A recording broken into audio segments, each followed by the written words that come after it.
ठिकाणी संपन्न होत आहे। आजच्या या कार्यक्रमाचे प्रमुख पाहुणे आपल्या भारताचे उत्कृष्ट खेळाडू आणि अर्जुन अवॉर्डी आदरणीय बापू। आजच्या कार्यक्रमाचे प्रमुख पाहुणे आपल्या महापालिकेचे असिस्टंट कमिशनर आदरणीय खांडकेकर साहेब, पलुसकर साहेब, आपल्या पुणे जिल्ह्याचे जिल्हा क्रीडाधिकारी सन्माननीय सुहास पाटील सर, आपले शारीरिक शिक्षक संघटनेचे अध्यक्ष धानोरकर सर, मनोज देवळेकर सर, शिवले सर आणि सर्व उपस्थित मित्रांनो, बाळासाहेब सातव सरांच्या सेवापूर्ती समारंभानिमित्त आपण या ठिकाणी जमलेलो आहोत। सर्वांनी खूप चांगली मतं त्यांच्याबद्दल दिली आहेत। युवान एक डॉक्युमेंटरी सुद्धा आपण बघितलेली आहे की एका व्यक्तिमत्वानं कुठून प्रवास केला आणि कुठपर्यंत पोहोचवला, तो आदर्श आपल्याला सुद्धा या ठिकाणी चांगल्या पद्धतीनं घेता येतो। बाळासाहेब सातव सर एक चांगले खेळाडू होते, एक चांगले शारीरिक शिक्षक होते, एक चांगले क्रीडा मार्गदर्शक होते, त्याच्यानंतर एक चांगले प्राचार्य म्हणूनही त्यांनी खूप चांगलं काम केलेलं आहे आणि त्याच्याबरोबरच महापालिकेनं त्यांना शेवटी शिक्षणाधिकारी म्हणून सन्मानित केला आणि त्याही जागेवर त्यांनी खूप चांगलं काम केलेलं आहे की आपण त्यांच्या म्हणजे जे अधिकारी मंडळी त्यांच्याही तोंडातून आपण या ठिकाणी ऐकलेलं आहे। मलाही ते माझे एक चांगले मित्र म्हणून, एक चांगले सहकारी म्हणून, एक चांगले क्रीडाप्रेमी क्रीडा कार्यकर्ते म्हणून मलाही त्यांचा अभिमान आहे की सातव सर एक चांगलं व्यक्तिमत्व आपल्या सेवेतून सेवानिवृत्त होत आहे। मी आवर्जून एक दोन गोष्टी खांडकेकर साहेब या ठिकाणी आपल्याला सांगू इच्छितो की आपण सातव सरांच्या सेवापूर्तीच्या निमित्तानं इथं एकत्र जमलेलो आहोत। त्यांचा कार्याचा गौरव, त्यांच्या व्यक्तीचा गौरव आपण देखील सगळे करत आहोत, परंतु या एकत्रितपणाचा दुसरी बाजू आपल्याला काही घेता येऊ शकते का, असे मी एक दोन मुद्दे आपल्याला इथं मांडतो। पुणे पिंपरी चिंचवड महापालिका कोंडे साहेब असताना त्यांनी एक चांगलं अण्णासाहेब मगर स्टेडियमवर खूप चांगला उपक्रम त्यावेळेस राबवलेला होता, जो कदाचित उपक्रम जसे तसा आहे, परंतु जसं शिवछत्रपती क्रीडा संकुल बालेवाडी आहे, या देशातला एक बेस्ट उपक्रम क्रीडा क्षेत्रातला एक नाविन्यपूर्व, आम्ही क्रीडा क्षेत्रातला रायगडच म्हणतो साहेब, क्रीडा बालेवाडी म्हणजे क्रीडा क्षेत्रातला रायगड, त्या पद्धतीचा कौतुकास्पद उपक्रम पिंपरी चिंचवड महापालिकेने राबवला होता। खूप चांगली लायब्ररी, खूप चांगला एक संग्रह, वस्तुसंग्रह वगैरे केलेला होता। तो आपल्या पुण्यातच नाही तर महाराष्ट्रात नव्हे तर देशाला एक अभिमानास्पद उपक्रम होता। तो कुठेतरी कदाचित मागे पडलेला असेल। मी बाळासाहेब सातव सर आहेत, मनोज देवळेकर सर आहेत, आपण अधिकारी मंडळी आहात, तर पिंपरी चिंचवडातल्या सर्व शिक्षकांना आणि मान्यवरांना मी आपल्याला विनंती करू शकतो की परत आपण खांडकेकर साहेब, पलुसकर साहेब आणि इतर अधिकाऱ्यांना हा उपक्रम परत उभारी करायला आपण विनंती करावी की जेणेकरून आपल्या क्रीडा क्षेत्राची जी उंची आहे, जी पिंपरी चिंचवड महापालिकेनं पूर्वी वाढवली होती, आज तर शहर खूप बदललेलं आहे।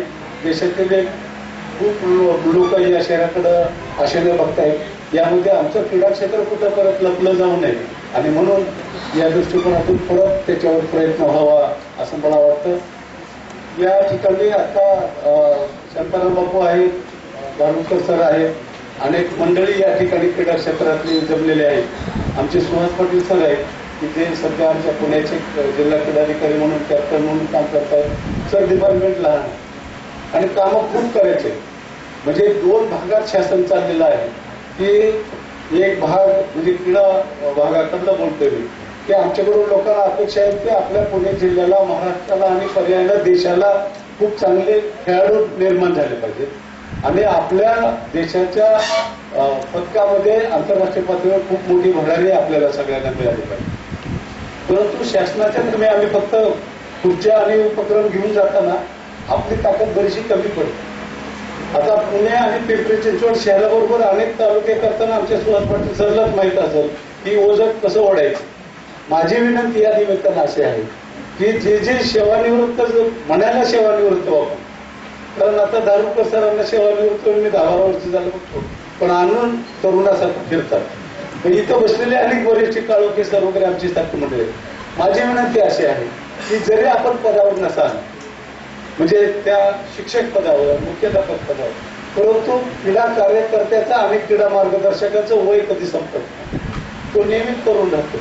आपल्या सर्वांच्या मदतीनं आपल्या पुणे जिल्ह्याला, पर्यायाने क्रीडा खात्याला, पर्यायाला राज्याला चांगल्या पद्धतीनं उंची देता येईल अशी बाळासाहेब आपण करत म्हणजे घ्यायची आहे. आणि म्हणून मी आवर्जून आपल्याला एक दोन विषय काढलेले आहेत की महापालिकेला उपक्रम जे आहेत ते परत चालावे, त्यामध्ये आपण सहभागी करावा, आपण आग्रह करावा.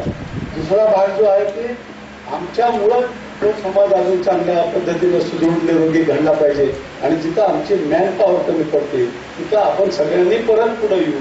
याच्यावर काही पर्याय काढता येतील का, असं आपल्याला काहीतरी करता आलं पाहिजे. आणि तिसरा आणि शेवटचा मुद्दा बाप्पा आपल्याला म्हणतो की खूप चांगले तुमच्यासारखी उंचीची आणि आता बाळासाहेबांसारखे अनुभवी असे महाराष्ट्रात, पुण्यातच नाही महाराष्ट्रात माणसं सेवानिवृत्त व्हायलेले आहेत, परंतु ज्यांच्यामध्ये ऊर्जा आहे, परंतु या सर्व सेवानिवृत्ती करून सुद्धा चांगलं काम झालं पाहिजे. आणि म्हणून एखादं चांगलं संघटन करून त्या शहरांनी, त्या जिल्ह्यांनी जर आपल्याला काही करता आलं तर असाही आज बाळासाहेबांच्या सेवापूर्तीच्या कार्यक्रमाच्या निमित्ताने त्याचा चांगला विषय पुढे घेऊन क्रीडा क्षेत्राला चांगली उंची द्यावी असं मला या ठिकाणी वाटतंय.